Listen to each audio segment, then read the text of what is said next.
बच्चों आज का लेक्चर है हमारे पास करंट इलेक्ट्रिसिटी कैसे पढ़ना है, हमने कितने इसमें कॉन्सेप्ट्स यूज करने हैं। तो बच्चों इसका जो पहला हिस्सा है करंट इलेक्ट्रिसिटी का वो है आपका ओहम्स लॉ, चैप्टर नंबर 13 से। उसके बाद internal resistance of the supply, इसमें बेसिकली आपका ईएमएफ वाला टॉपिक आ जाता है। और उसके बाद आपका टॉपिक आ जाता है इलेक्ट्रिक पावर। ठीक है, टोटल 3 टॉपिक्स हैं जो हमने इसमें कवर करने हैं। और उससे रिलेटेड जो कॉन्सेप्ट, जो आइडियाज आते जाएंगे वो डिस्कस करते जाएंगे। कुछ क्वेश्चंस मैं आपको खुद करवाऊंगा और मेजोरिटी ऑफ क्वेश्चंस को मैं आप पर छोड़ दूंगा कि वो आप सॉल्व करें। लेकिन मैं आपको जो लेक्चर नोट्स प्रोवाइड करूंगा वो सॉल्व फॉर्म में होंगे, लेकिन आपने उनको पहले खुद से सॉल्व लाजमी करना है। ठीक है, लेक्चर के थ्रू आपको आइडिया सारा क्लियर हो जाएगा। तो सबसे पहले बच्चों हम वही बेसिक चीजें रिवाइज कर लेते हैं कि करंट होता है charge flow per unit time. Current का यूनिट होता है एम्पेयर, ठीक है, which is coulomb per second. Charge ही का फॉर्मूला हमने पिछले टॉपिक में पढ़ा, Q is equal to N E. So we can write current as N E by T. तो आपको याद तो होगा ना कि charge is equal to N E से हमने ये पता लगाया था कि एक कूलम चार्ज जो है वो 6.25 10⁻18 इलेक्ट्रॉन्स के बराबर होता है। तो यही चार्ज, यानी यही चार्ज अगर किसी जगह से फ्लो करेगा पर यूनिट टाइम, तो हम उस करंट को बच्चों क्या नाम देंगे? 1 एम्पेयर करंट का नाम देंगे। ऑल राइट, तो इस इक्वेशन से रिलेटेड आगे आपके जो चैप्टर नंबर 13 के पहले दोनों न्यूमेरिकल्स हैं वो बेसिकली करंट के रिलेटेड हैं। अब पहला क्वेश्चन है, मैं सिर्फ फॉर्मूला बताऊंगा ताकि हम मीटिंग टाइम को ज्यादातर वो कॉन्सेप्ट्स पढ़ने में यूटिलाइज करें जो एंटी टेस्ट में आ रहे हैं। How many electrons N find करना है। 1 मिनट ये हो गया टाइम, 300 मिली एम्पेयर ये हो गया करंट। तो इसमें I is equal to Q by T N E by T. Find, इसमें हमने क्या करना है? एन को फाइंड करना है। तो प्यारे बच्चों, एन का फॉर्मूला क्या बनेगा? I multiply by T divided by E. इस फॉर्मूला से हम क्या फाइंड कर लेंगे? Number of electrons. ठीक है, स्पीड ज्यादा तो नहीं है मेरी? ठीक चल रहे हैं, नॉर्मल है?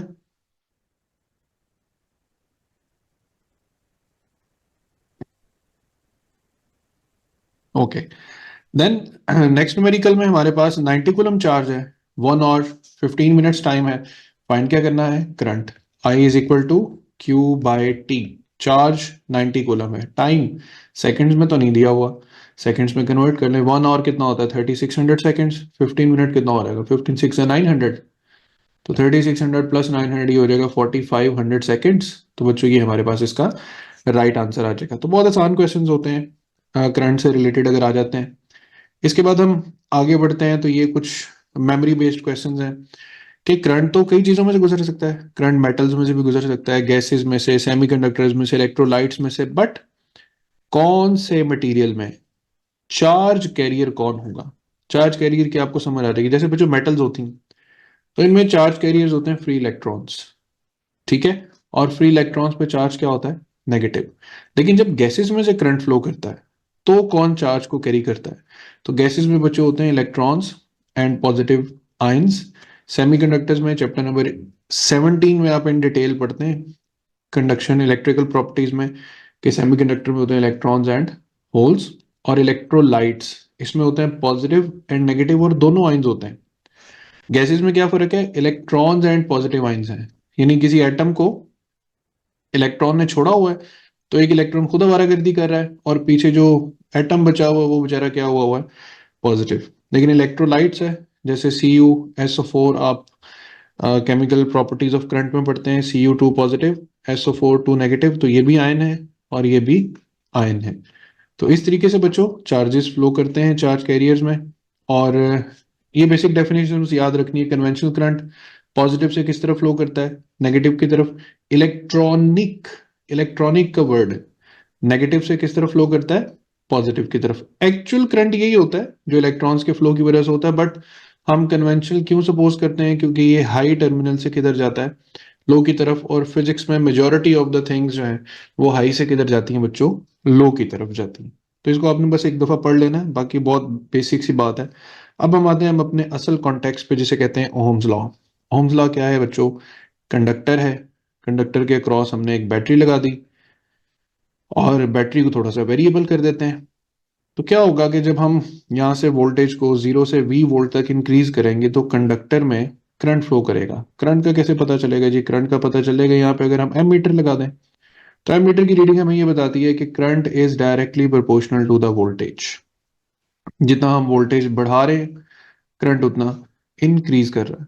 But the current is inversely related. ये यहाँ पे एक कांस्टेंट जो अपीयर होता है वो अपीयर होता है, बेसिकली अपीयर होता है कंडक्टेंस।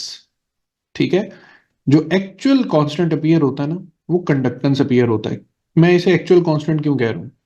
क्योंकि बच्चों जब ग्राफ बनाएंगे आप करंट और वोल्टेज का तो प्रोपोर्शनैलिटी ग्राफ बनेगा, और प्रोपोर्शनैलिटी ग्राफ तो स्ट्रेट लाइन बनता है। और हर ग्राफ की मैंने बताया हुआ एक आदत क्या होती है? स्लोप। और स्लोप में अगर आप देखें तो वाई एक्सिस पे तो करंट है और एक्स एक्सिस पे वोल्टेज है। तो अगर मैं यहां से वोल्टेज को रिमूव करके इधर डिवाइड कर देता हूं तो करंट ओवर वोल्टेज, ये तो कंडक्टेंस बन रहा है। इसका मतलब ये हुआ कि आई वी ग्राफ की स्लोप रेजिस्टेंस नहीं है, क्या है? कंडक्टेंस है। मैं डायरेक्टली क्यों स्लोप में कंडक्टेंस का इस्तेमाल कर रहा हूं? मिसाल के तौर पे यहाँ पे एक नहीं दो ग्राफ्स हैं, 1 और 2। तो आपको ये बताना हो कि दोनों में से कंडक्टेंस किसकी ज्यादा है।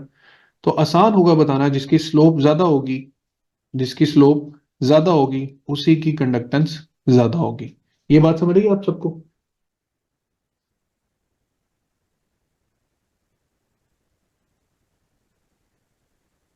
जी बच्चों, ठीक है। तो चूंकि कंडक्टेंस इनवर्स टू रेजिस्टेंस होती है या रेजिस्टेंस इनवर्स टू कंडक्टेंस होती है। अब अगर मैं इन्हीं दोनों ग्राफ्स में से पूछूं बच्चों रेजिस्टेंस किसकी ज्यादा है, तो आपने रेजिस्टेंस मुझे बाद में बतानी है। पहले आप ये तो चेक कर लें कंडक्टेंस किसकी ज्यादा है। कंडक्टेंस अगर 2 की ज्यादा है तो इसका मतलब है रेजिस्टेंस 1 की ज्यादा होगी। कंडक्टेंस अगर 1 की ज्यादा होगी तो रेजिस्टेंस 2 की ज्यादा होगी, क्योंकि साथ साथ आपको इनवर्स रिलेशन को भी मेंटेन रखना है। तो रेजिस्टेंस तो होती है V ओवर I, यानी वोल्ट पर एम्पेयर, जिस यूनिट को हम क्या पढ़ते हैं? ओम। लेकिन कंडक्टेंस तो होती है I over A, I over V, ampere per volt. और इसको क्या बोलते हैं? इसको बहुत कुछ बोलते हैं, साइमन भी बोलते हैं, ठीक है। और इसको हम मोस्टली साइमन के तौर पे ही यूज कर देते हैं, या MHO ओम्स के स्पेलिंग्स को उल्टा कर देते हैं तो भी इसका यूनिट बन जाता है। बाकी ये सिर्फ डिजाइनिंग है इस इक्वेशन को लिखने की, that V is equal to I R, I is equal to V over R and R is equal to V over I. इस ट्राइंगल की फॉर्म में आप इसको इजीली ज्योमेट्रिकली प्लेस कर सकते हैं। फिर बच्चों आप पढ़ते हैं ग्राफ में डिवाइसेस ओहमिक और नॉन ओहमिक होती हैं, जिनका आई वी ग्राफ स्ट्रेट लाइन बने। स्ट्रेट लाइन का मतलब मोस्टली मेटल्स का स्टैंडर्ड टेम्परेचर और प्रेशर और नॉर्मल वोल्टेजेस पे जो ग्राफ होता है ना वो बिल्कुल स्ट्रेट लाइन होता है, तो इनको ओहमिक डिवाइसेस कहेंगे। ऑन द अदर हैंड वो डिवाइस जिसका ग्राफ थोड़ा सा भी डेविएट कर जाए स्ट्रेट लाइन से उसको हम स्ट्रिक्टली नॉन ओहमिक का नाम दे देंगे। और मोस्ट प्रोबेबली ज्यादातर जो डिवाइसेस होती है ना वो चूंकि चलते चलते हीट अप हो जाती हैं, तो हीट अप होने से रेजिस्टेंस चेंज हो जाती है। स्ट्रेट लाइन का एक मतलब बच्चों ये भी है कि रेजिस्टेंस ऑफ द कंडक्टर क्या रहे? कांस्टेंट रहे। तो रेजिस्टेंस ऑफ द कंडक्टर अगर कांस्टेंट रहेगा तो डिवाइस ओहमिक होगी। और अगर आपको जरा सी भी कर्व नजर आती है, अपवर्ड डाउनवर्ड, आगे जाके कहीं कर्व नजर आती है, तो कर्व का मतलब है भाई रेजिस्टेंस चेंज हो गई। रेजिस्टेंस जैसे ही चेंज होगी डिवाइस क्या होगी? नॉन ओमिक डिवाइस हो गई। इसमें बुक में फिलामेंट ऑफ द बल्ब का ग्राफ है। ये फिलामेंट, ये बल्ब है, और इस बल्ब के अंदर ये छोटे छोटे जो स्प्रिंग्स लगा हुआ करते थे टंगस्टन से बने हुए, ये बच्चों क्या होते थे? ये हमारे पास फिलामेंट्स होते थे टंगस्टन से बने हुए, और ये हीट अप हो जाते हैं तो रेजिस्टेंस चेंज हो जाती है। Chapter number 18, the whole story belongs to the diode. ठीक है। अब डायोड एक ऐसी चीज है जिसमें फॉरवर्ड बायसिंग में रेजिस्टेंस कम हो जाती है, रिवर्स बायसिंग में रेजिस्टेंस ज्यादा हो जाती है, तो रेजिस्टेंस अच्छी खासी फ्लक्चुएट कर रही है। तो रेजिस्टेंस जब कांस्टेंट ही नहीं रहेगी तो डिवाइस ओहमिक भी नहीं कहलाएगी, डिवाइस क्या कहलाएगी? Non ohmic device. और जो नॉन ओहमिक रेजिस्टेंस होती है ना उनको हम डायनेमिक रेजिस्टेंस भी बोलते हैं, यानी ऐसी रेजिस्टेंस जो चेंज हो सकती हो, वेरिएशन आ सकती हो उसमें। जी बच्चों। ये पॉइंट भी क्लियर, ये ग्राफ क्लियर हो गए?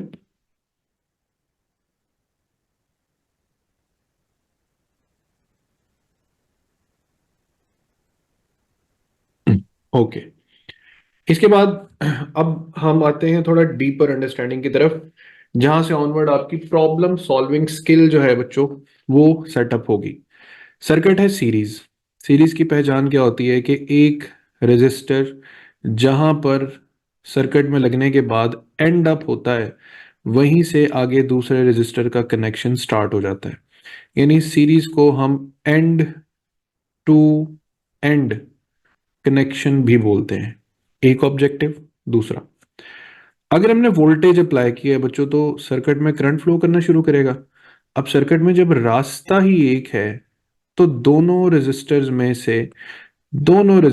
से करंट जो है वो सेम अमाउंट में फ्लो करेगा, और फ्लो करके पॉजिटिव से होता हुआ नेगेटिव में वापस आएगा। तो हम कहेंगे कि सीरीज में what is same among all the resistor ये कंपोनेंट्स, तो दैट इज करंट।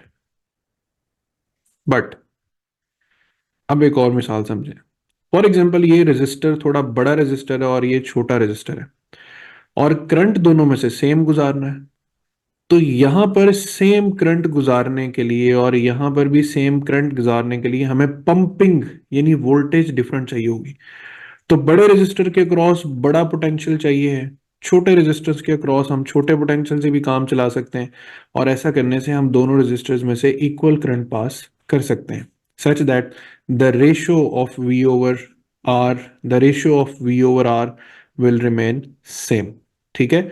तो बच्चों ये क्या बात याद रखनी है आपने यहां से, कि अगर आपके पास सर्किट सीरीज है तो उसमें सेम क्या रहेगा, करंट, और डिवाइड क्या होगा, वोल्टेज। इस बात की समझ आ गई डिवीजन क्यों होती है वोल्टेज की?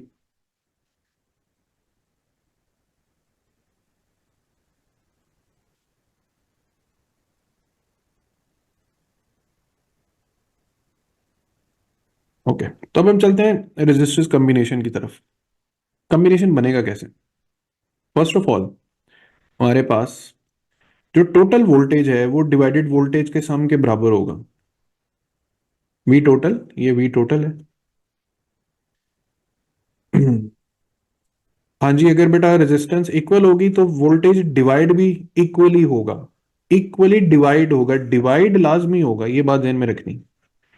करंट सेम रहेगा, अगर रेजिस्टेंसेस बराबर होंगे तो वोल्टेज की डिवीजन भी इक्वली होगी, बट जो सम है वो बराबर रहेगा। मैं और आसान कर देता हूँ, ये अगर 100 वोल्ट है ना, तो ये 60-40 में डिवाइड हो जाएगा, डिवाइड लाजमी होगा। ठीक है, और करंट जो है वो सेम रहेगा। करंट जो मर्जी हो, वोल्टेज और रेजिस्टेंस की value, current should pass with the same value. तो बच्चों ये जो टोटल वोल्टेज है, ठीक है, इसको हम लिख सकते हैं V is equal to I R E, equivalent resistance. V1 को लिख सकते हैं IR1, और V2 को लिख सकते हैं IR2। आई कॉमन आके कैंसिल हो जाएगा, आई कॉमन आएगा, कैंसिल हो जाएगा। कैंसिल होने के बाद आपको इक्विवेलेंट रेजिस्टेंस इन सीरीज का फॉर्मूला क्या मिलता है, R1 + R2। यहां तक क्लियर?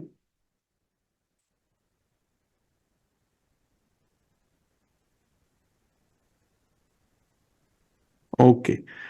तो ये R1 + R2 के बाद भी कुछ चीजें हैं जो हमें अभी सेटअप करनी है। मैंने जब कहा कि बच्चों वोल्टेज तो होता है डिवाइड, ये V1 और ये V2, तो क्या कोई ऐसा फॉर्मूला है कि हम इन रेजिस्टर्स की मदद से डायरेक्ट वोल्टेज फाइंड कर लें? तो बिल्कुल इस तरह का एक फॉर्मूला है और इसको बोलते हैं वोल्टेज डिवाइडर फॉर्मूलाज।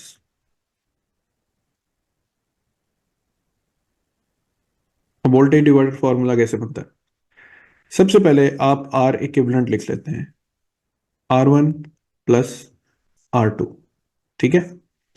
उसके बाद आप लिखते हैं कि जो वोल्टेज 1 है वो बेसिकली IR1 है। अच्छा, यहाँ पे आई क्या है? आई है जी total current over total resistance, और total voltage over total resistance. तो वोल्टेज ओवर टोटल रेजिस्टेंस कितनी है, R1 + R2। तो मैंने V1 का फॉर्मूला लिखा, V1 is equal to IR1 and V2 is equal to IR2। ठीक है बच्चों, अब वैल्यूज पुट करते हैं हम। V1 इज इक्वल टू, आई की वैल्यू क्या है, आई की वैल्यू है V over R1 plus R2, और साथ क्या मल्टीप्लाई हो रहा है R1। V2 की वैल्यू क्या हो जाएगी, आई की value V over R1 plus R2, but यहाँ पर क्या मल्टीप्लाई हो रहा है R2। तो हम V1 को लिख सकते हैं R1 bye R1 plus R2 into B, और V2 को लिख सकते हैं R2 divided by R1 plus R2 into B. तो अब देखिए हमें ये डायरेक्ट ऐसे फॉर्मूलाज मिल गए हैं जिनमें हम दो रेजिस्टर्स वाले सर्किट में डायरेक्ट वोल्टेज फाइंड कर सकते हैं कि भाई V1 के क्रॉस क्या होगा और V2 के क्रॉस क्या होगा। तो इसकी एक मैं मिसाल लेता हूं ताकि आपको और अच्छा समझ आ जाए। बच्चों फॉर एग्जांपल हमारे पास ये दो रेजिस्टर्स लगे हुए हैं, एक की वैल्यू है हमारे पास 10 ओम, एक की वैल्यू है 20 ओम, और इसके साथ हम बैटरी लगा देते हैं एक लेट्स से 90 वोल्ट्स की। ठीक है, तो इसके क्रॉस वोल्टेज V1 आएगा, इसके क्रॉस V2 आएगा। ये फॉर्मूलाज हमें कैसे हेल्प कर सकते हैं V1 और V2 कैलकुलेट करने में। हम लिखेंगे V1 is equal to R1 यानी 10 डिवाइडेड बाय दोनों का सम R1 प्लस R2 कितना हो जाएगा बच्चों 30 multiply by the original voltage 90। 30 three ज़ा 90 और 10 थ्री ज़ा 30, तो V1 कितना हो जाएगा 30 वोल्ट्स। अब आते हैं V2 पर। V2 आएगा हमारे पास 20 divided by the sum 30 multiply by 90, तो 30 इंटू 93, 23 ज़ा 60, तो कितना वोल्ट आ गया 60। अब आप सब बच्चे गौर करें, तो V1 30 आया है, V2 60 आया है, दोनों को जमा करें क्या बन जाएगा 90 वोल्ट्स। तो सीरीज सर्किट में क्या चीज कांस्टेंट रहती है, सीरीज सर्किट में कांस्टेंट रहती है करंट, और डिवाइड क्या होता है वोल्टेज, और वोल्टेज डिवाइड होता है, इसीलिए सीरीज सर्किट को वोल्टेज डिवाइडर सर्किट भी बोलते हैं। यहां तक बच्चों सीरीज सर्किट समझ आ गया।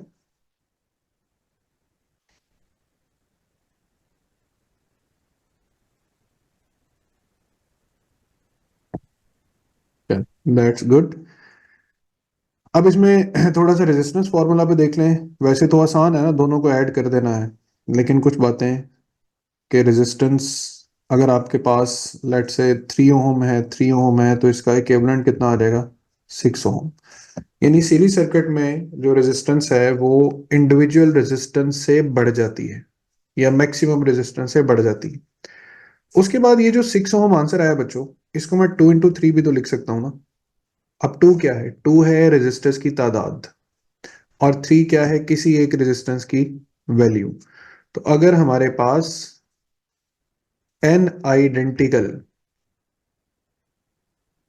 रेजिस्टर्स हों किसमें सीरीज में, तो हम R इक्विवेलेंट को क्या लिख सकते हैं NR लिख सकते हैं। ठीक है, तो यहां तक थोड़ा सा सीरीज को अंडरस्टैंड करना था। अब आते हैं जरा पैरेलल सर्किट की तरफ। अच्छा पैरेलल पे आते हैं, चलें। आपके पास 3 मिनट का टाइम है, इस प्रॉब्लम को सॉल्व करेंगे। डाटा लिखा हुआ है, V1 और V2 कैलकुलेट करके बताएं।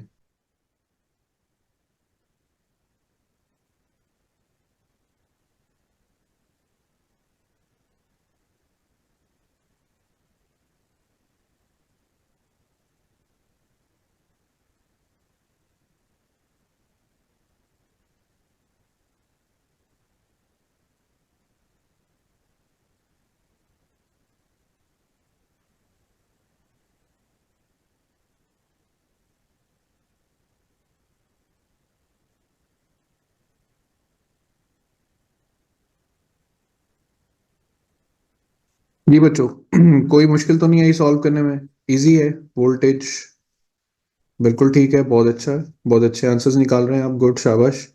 तो इसको बोलते हैं बच्चों वोल्टेज डिवाइडर सर्किट। ठीक है, वेरी गुड। 10 एंड 30 के हमारे पास दो आंसर्स आ जाएंगे। अब आते हैं हम पैरेलल सर्किट पर।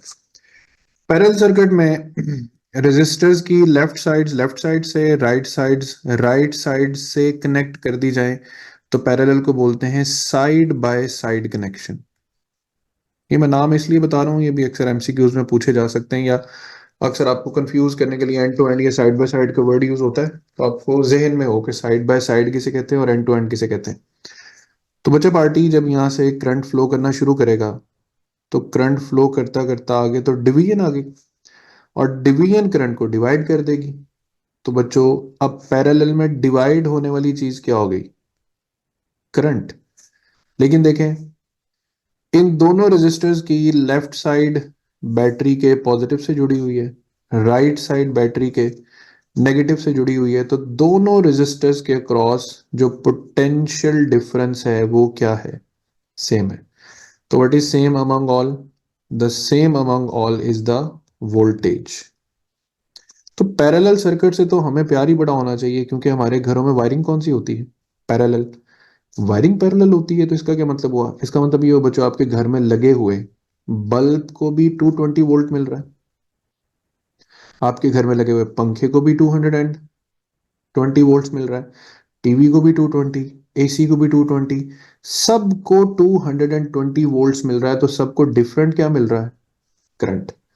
और इसी करंट की बिना पर, इसी करंट की एक्टिविटी की बिना पर जो चीज़ों हैं, उनमें किसी में ज़्यादा करंट गुजर रहा है, किसी में कम करंट गुजर रहा है, it all depends upon Ohm's law, V is equal to I R. अब वोल्टेज तो सबके क्रॉस सेम है ना, I is equal to V over R. तो बच्चों जिसकी रेजिस्टेंस ज़्यादा होगी उसके अंदर करंट कम होगा। अब मुझे आप ये बताएं, एसी और बल्ब दोनों में से ज़्यादा रेजिस्टेंस किसकी होगी?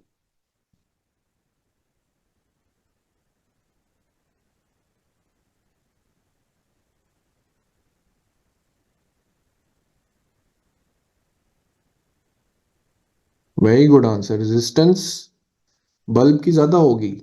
I inversely proportional to R है। बल्ब की रेजिस्टेंस ज्यादा होती है, बल्ब में से करंट कम पास करता है। I inversely proportional to R. AC की रेजिस्टेंस कम होती है, उसमें से करंट ज्यादा पास करता है, ज्यादा करंट का बिल भी बच्चों ज्यादा आना है। ठीक है, बड़ा आसान सा सिंपल सा प्रिंसिपल है, but sticking to our main concept, पहले हमें जरा रेजिस्टर्स कम्बिनेशन के फॉर्मूलाज बना लें, तो हम आगे पावर वाले टॉपिक में इन चीज़ों को बड़ा डिटेल से पढ़ेंगे। तब आते हैं, चूंकि डिवाइड करंट हो रहा है, तो टोटल करंट जो है, जो यहां से बैटरी ने दिया है, वो आगे जाकर दो करंट्स में डिवाइड हो रहा है, I1 and I2, I1 plus I2। तो I क्या हो जाएगा बच्चा? Voltage divided by total resistance. I1 क्या हो जाएगा? Voltage bye R1। I2 क्या हो जाएगा? Voltage bye R2। अब वोल्टेज तो कॉमन आके क्या हो जाएगा? कैंसिल। तो हम सीधे सीधे राइट फॉर्मूला पे चलते हैं, 1/RE is equal to 1/R1 plus 1/R2। ये आ गया हमारे पास फॉर्मूला। और इस फॉर्मूला को एम कैड में, यूएचएस में बड़ा टेक्निकली डील किया जाता है। देखें, 1/RE equals to 1/R1 plus 1/R2। पहले मैं इसकी जरा आपको आसान आसान शक्लें बताता हूँ। 1/RE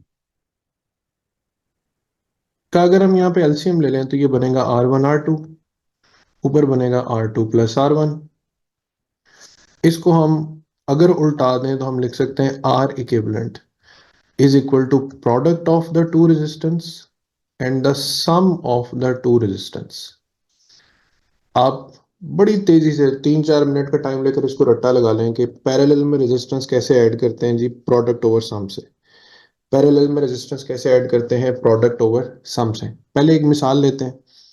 ये हमारे पास पैरेलल कॉम्बिनेशन है, 6 और 3 ओम रेजिस्टर्स लगे हुए हैं।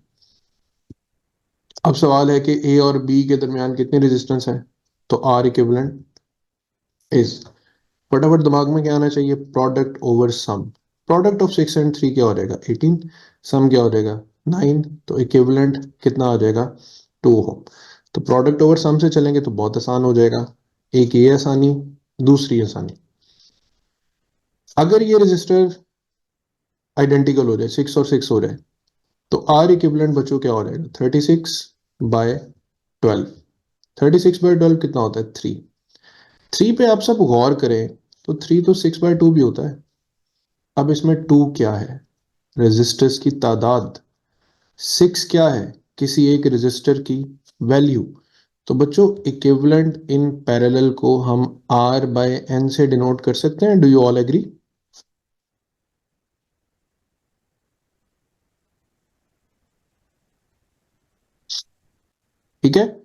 तो आप देखें, मैंने दो रजिस्टर्स लगा दिए, हमारे पास 5 और 5, बल्कि 10 और 10 कर लें, कैलकुलेशन को पहले ज़रा आसान रखते हैं।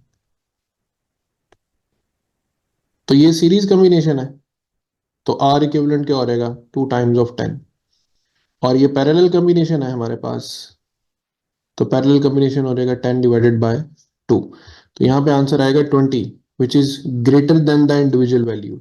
यहाँ पे आ आएगा 5, 5 is smaller than the individual value. तो सीरीज कम्बिनेशन में बच्चों इफेक्टिव रेजिस्टेंस बढ़ जाती है, पैरेलल कम्बिनेशन में जो इफेक्टिव रेजिस्टेंस है वो क्या हो जाती है, कम हो जाती है। ये दो बातें भी आपको साथ साथ याद रखनी। और आगे चलते हैं तो हम देखें कि अगर हम एक रेशियो बनाते हैं कि अगर हम रेजिस्टेंसेस को लगाते हैं जी सीरीज में, तो आंसर आता है एन आर। और अगर लगाते हैं उन्हीं रेजिस्टर्स को आइडेंटिकली पैरेलल में, तो आंसर आता है आर बाय एन। अब एन ऊपर जाके मल्टीप्लाई होगा तो ये एन स्केयर हो जाएगा, आर से आर कैंसिल हो जाएगा। अब resistance in series divided by resistance in parallel can be written as N square, या फिर एन स्केयर रेशो 1, या फिर इसको एन स्केयर डिवाइडेड बाय 1 भी लिखा जा सकता है। ये बात भी डायरेक्ट सीधी सीधी एमसीक्यूज में पूछी जा सकती। तो ये बात समझ आ गई कि resistance in series over parallel, ये रेशो क्या बनती है, एन स्केयर डिवाइडेड बाय 1। ठीक है बच्चों, तो ये हो गया हमारे पास पैरेलल सर्किट। पैरेलल सर्किट में अब आते हैं करंट डिवाइडर पर। करंट डिवाइडर के फॉर्मूलाज में आपको डायरेक्ट बता देता हूं, सिर्फ थोड़ा सा फर्क है वोल्टेज से। लेट से आपने I1 फाइंड करना है, तो ब्रैकेट्स में बाहर I आएगा, आपने I2 फाइंड करना है, ब्रैकेट्स यहाँ पे I आ जाएगा। अब फर्क क्या है, अगर मैं आपको रिकॉल कराऊं वोल्टेज डिवाइडर का फॉर्मूला, V1 था R1 over R1 plus R2 into V। V2 था R2 divided by R1 plus R2 into V। देखिए एक बात पे ध्यान दें, वोल्टेज 1 और R1 दोनों डायरेक्टली लिखे हुए हैं। तो इसलिए डायरेक्टली लिखे हुए हैं क्योंकि वोल्टेज प्रोपोर्शनल भी डायरेक्टली होती है रेजिस्टेंस के, ठीक है। लेकिन करंट तो इन्वर्स होता है। अगर करंट इन्वर्स होता है तो I1 के लिए यहां पर R2 लिखा जाएगा, नीचे अलबत्ता ये रहेगा। और I2 के लिए यहां पर क्या लिखा जाएगा, R1 divided by R1 plus R2। तो इन चारों फॉर्मूलाज को गौर से देखें कि वोल्टेज और रेजिस्टेंस चूंकि डायरेक्टली रिलेटेड है, इसलिए V1 के सामने R1 आ रहा है। करंट और रेजिस्टेंस चूंकि इनवर्सली रिलेटेड है, लिहाजा I1 के सामने R2 और I2 के सामने R1। ठीक है, चूंकि इसकी मैथमेटिक्स यूज नहीं होनी, मैंने इसके लिए आपको इसकी डेरिवेशन नहीं करवाई, बस आपको हिंट बता दी कि इसे याद कैसे रखना है। नाउ टेक जस्ट 2 मिनट्स और इस करंट डिवाइडर की इस इक्वेशन को, इस प्रॉब्लम को सॉल्व करके बताएं। हाँ जी, I1 कितना, 10 एम्पेयर, I2 कितना, 20 एम्पेयर। तो जो R1 है उसमें से करंट गुजरा है 10 एम्पेयर, R2 में से करंट गुजरा है 20 एम्पेयर। तो देखें तो इनवर्स रिलेशन फॉलो हो रहा है कि नहीं, जो रेजिस्टेंस बड़ा है उसमें से करंट कम है, जो रेजिस्टेंस छोटा है उसमें से करंट ज्यादा है। इज दैट ओके बच्चों?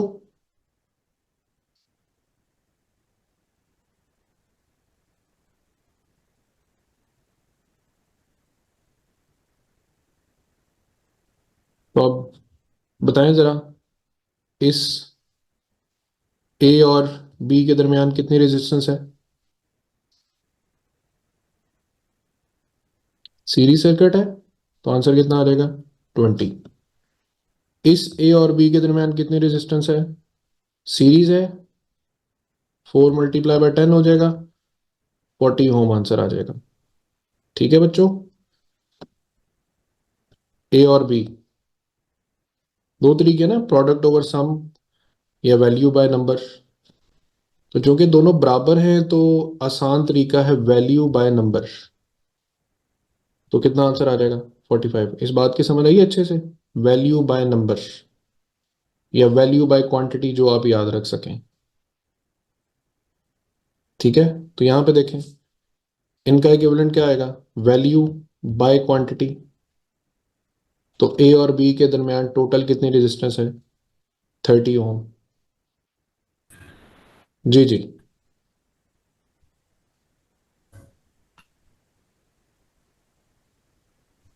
तो मैं आपको ना जब लेक्चर नोट्स आज सेंड करूंगा तो मैं आपको रेजिस्टर्स कम्बिनेशन की एक पूरी फाइल सेंड करूंगा।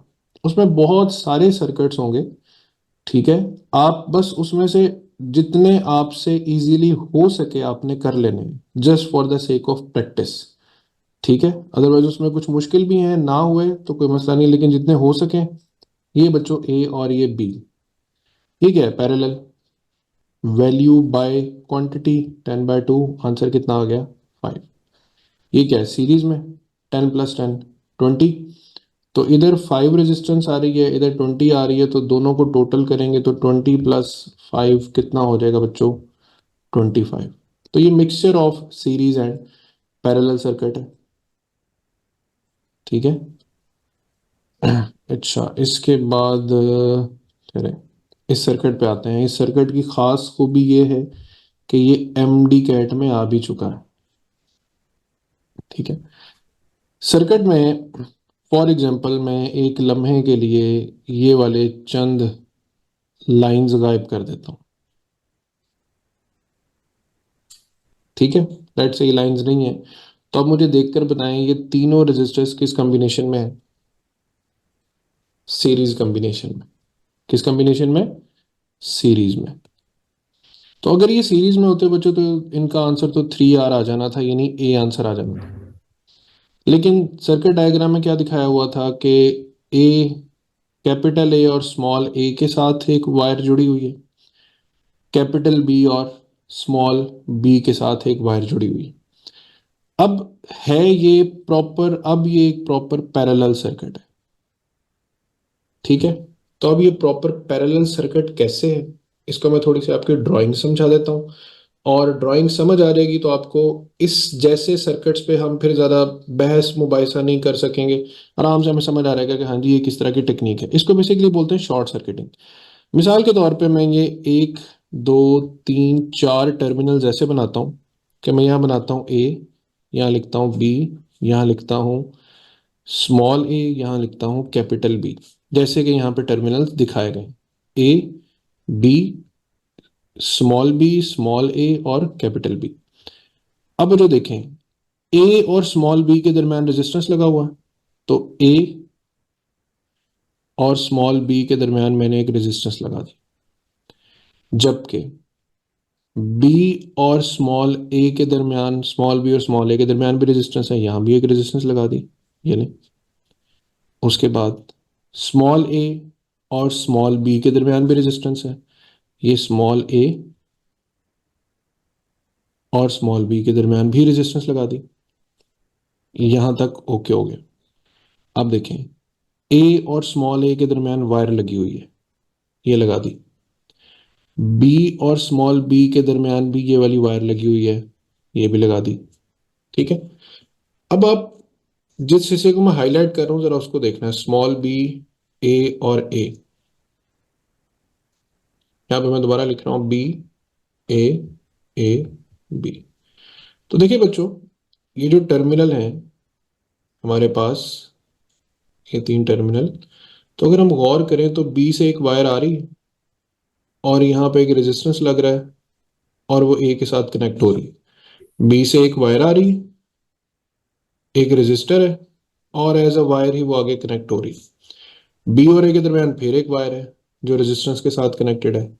इसी तरह ये सारी एक वायर है और उसके साथ एक रेजिस्टेंस कनेक्टेड है। ये एक वायर है, रेजिस्टेंस कनेक्टेड है ए के साथ। तो जरा गौर करें, ये आपके पास कौन सा कॉम्बिनेशन बन गया, पैरेलल कॉम्बिनेशन। तो अगर ये तीनों पैरेलल कॉम्बिनेशन में है और तीनों की वैल्यू ही आर है, तो हम इसे क्या लिखेंगे, R/3। So that was the right answer in UHS MD CAT, ठीक है।